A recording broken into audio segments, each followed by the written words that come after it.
Subscribe to our channel and press the bell icon on the YouTube app to never miss an update from the Beverage Trade Network.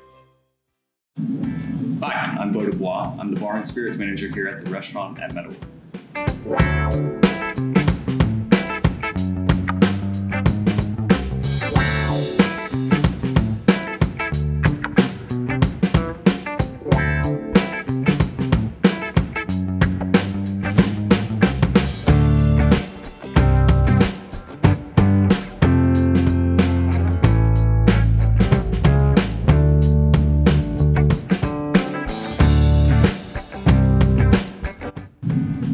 What attracted me to working in Napa Valley was certainly the landscape, but also the intensity and challenges that come along with being a part of Michelin-rated restaurants and bar programs. I think that in Los Angeles, we did a lot of work kind of creating culture and creating an interest in refined cocktails. But here, there's already an extreme interest in refined dining as well as cocktail culture.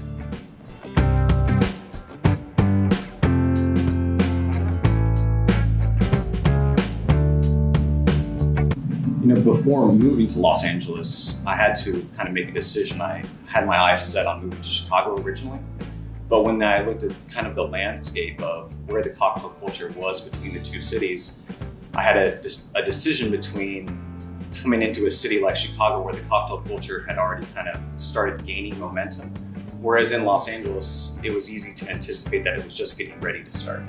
And so there was a lot of advantage of coming to a city that the cocktail culture is only just beginning, and you kind of get to be on the ground floor of that. So a lot of advantages with that.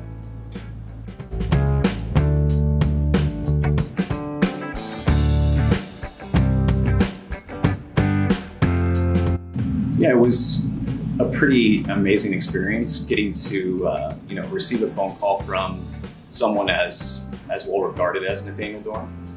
And when someone like Nathaniel Dorn is asking you if you consider making a move to beautiful Napa Valley, that certainly perks your ears.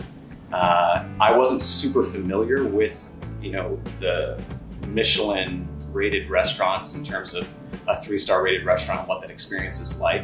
And to be honest with you, I'd never been to Napa Valley.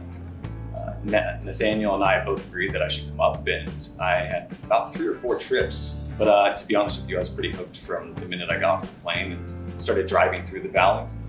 And then Nathaniel, made sure that I would have a few opportunities to dine in the restaurant. And since it's my first time, dining at a 3-star Michelin restaurant, it was certainly memorable and definitely opened my eyes to just how intense and amazing opportunity it was going to be.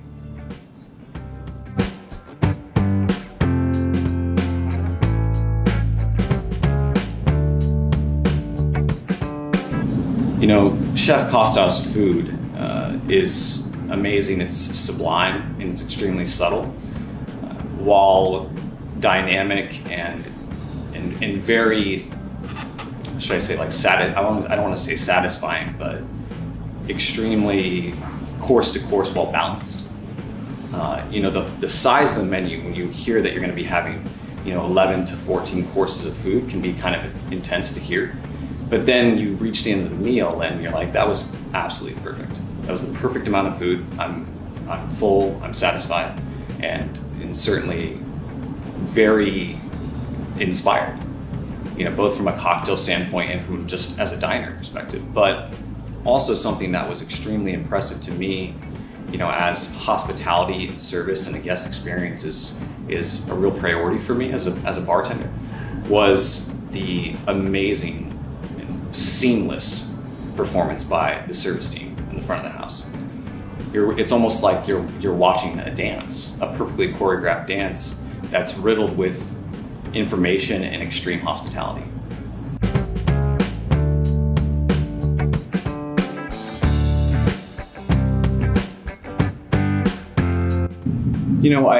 When designing the cocktail list in the program, you of course look at seasonality first and things like that, and you always want to have a balanced, versatile menu. Like those are kind of like the basics, like the 101 of building a cocktail menu. But I was able to reflect on my dining experience and sort of come up with cocktails that are going to help kind of cleanse the palate in a sense. There's always pairings, and you'll hear this a lot from Micah too, complementary versus contrasting. And so being able to weave in complementary flavor pairings as well as contrasting flavor pairings, you want the guests to really be inspired by what they're drinking or what they're eating. But it's also of my mindset, and I'm sure of Costau's and Micah's, that you're not looking to any one dish or any one cocktail to be the star of the evening. And so there's certainly a lot of subtlety, I want to say, is packed into my cocktail menu, but also a lot of balance and a lot of strategy.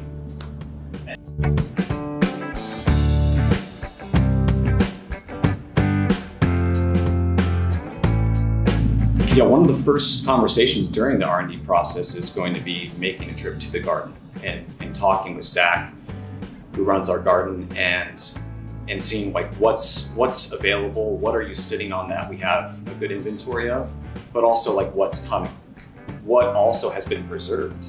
And that's what I've noticed from Chef Costau and his team's cooking is it's not always firmly rooted in seasonality. Sometimes we're telling stories of a year ago harvesting cherries that had been preserved. So it's all about kind of learning with the chef and his team, and as well as Zach and the farm, is what do we have available that we've preserved, that we've turned into a drinking vinegar, so to speak, or even a kombucha, and then kind of building the menu based off of that. One of the really interesting processes during R&D was learning from the chef and his team that the chocolate production that's done here in the kitchen has a byproduct, which is the shell of the cocoa. And so they're packed with flavor, and one of the chefs was like, hey, so we have these, we haven't really figured out a vehicle for them. Is there anything that you can do? And we were able to inject that into one of the cocktails so that we're kind of telling a story of kitchen and bar.